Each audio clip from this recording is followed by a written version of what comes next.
A Toronto mother is raising questions about the TTC's rules when it comes to babies on wheel-trans. She says she was not allowed to buckle her child's car seat onto a wheel-trans chair, and she wants to see better guidelines in place to accommodate parents with disabilities.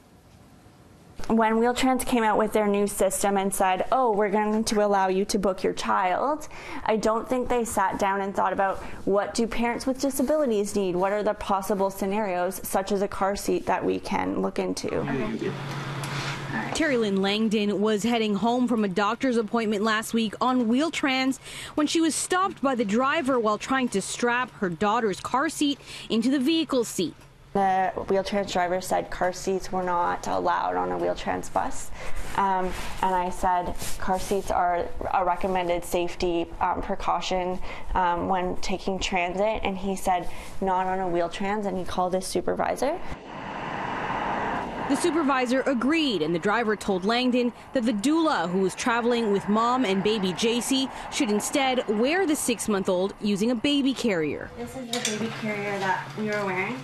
Langdon said she didn't want to put her daughter in the carrier because she was sleeping and had just received an immunization shot on her leg. The carrier straps would have put pressure on that sore spot. She had worn JC in the carrier on the way to the appointment, but says she's also traveled with a car seat in the past and had no issue. If Wheel-Trans is wanting to include families, they need to figure out how to include car seats and have a clear and established policy on that, which they currently do not. Whoever's traveling on Wheel-Trans, whether it's an adult or a child or an infant, we want them to be safe. Safety is our #1 priority. So what we ask is that if there's a baby traveling, that they are sitting on the lap of whomever they're traveling with, or an attendant if an attendant is required, and that they're strapped in that fashion. Wheel-Trans does offer guidelines for children traveling with their parents, but there's no mention of car seats other than to say the TTC doesn't provide them. Why aren't there any provisions for car seats? Car seats require certain tethers and certain mechanisms to make sure that they're staying in place, obviously, and to ensure the safety of the child. And because some of our vehicles aren't able to accommodate those, we just want to make sure that they're secured appropriately. And if we can't guarantee that, then obviously we can't use them.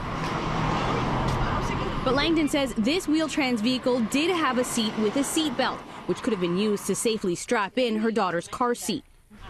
Are there any considerations being made about changing those rules, since not everyone can hold a child in their lap? So we are taking this feedback, we are reviewing it.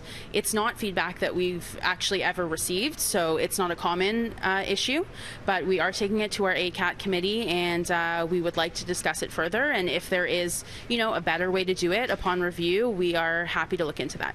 I realize that it's not commonplace. That doesn't mean that it's unique in any way.